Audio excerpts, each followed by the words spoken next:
Bonjour à tous, je suis Joe. Je vis à Nottoway, une ville illuminée de rayons de soleil. J'ai 20 ans. J'ai un meilleur ami, il s'appelle Jack. Nos noms riment si bien ensemble que tout le monde aimerait nous appeler Jack and Joe. Jack et moi avons eu une enfance merveilleuse et beaucoup de souvenirs d'adolescents. Nous partageons tout. Des bancs d'école aux boîtes de déjeuner, des jeux vidéo aux cadeaux. Jack était une personne joviale, créative et sensible. Il croyait facilement aux mythes, aux histoires de fantômes, et aimait aussi regarder de telles histoires. Nous aimions tous les deux faire des croquis, mais Jack était un maître en la matière.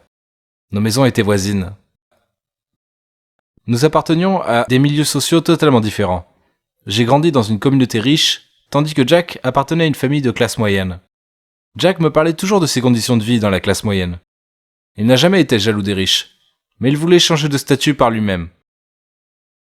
En tant que fils d'une mère célibataire, il se sentait très impuissant et misérable car sa mère devait faire du porte-à-porte pour son éducation et répondre à leurs besoins quotidiens. Il souhaitait aider sa mère. Très vite, Jack a décidé de faire carrière dans l'art. Il a commencé à faire et à vendre des croquis. Certains croquis ont été vendus, d'autres sont devenus des œuvres d'art pour sa maison.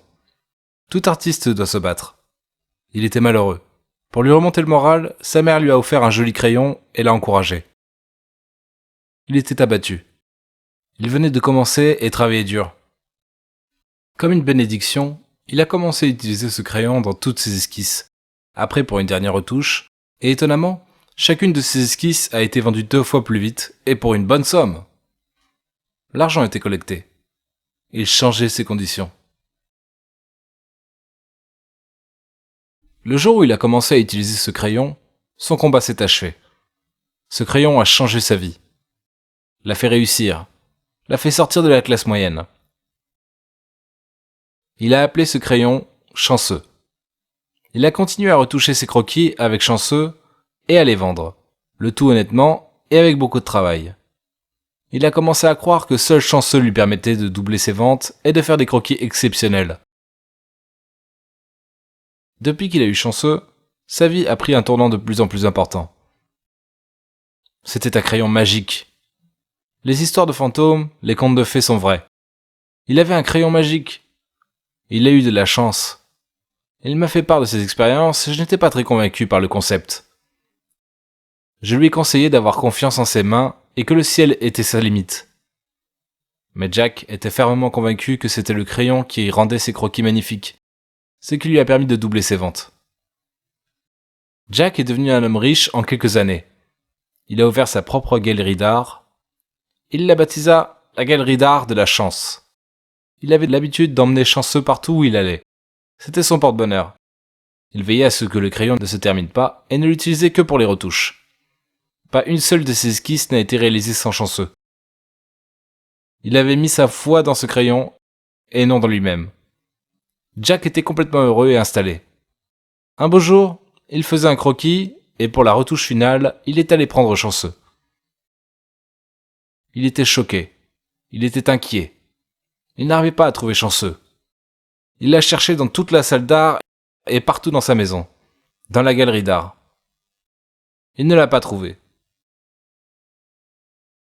Jack était perdu. Son monde s'est transformé, son esprit avait des pensées hilarantes et se percevait comme un échec. Son porte-bonheur était perdu. Son pouvoir de réussite était perdu.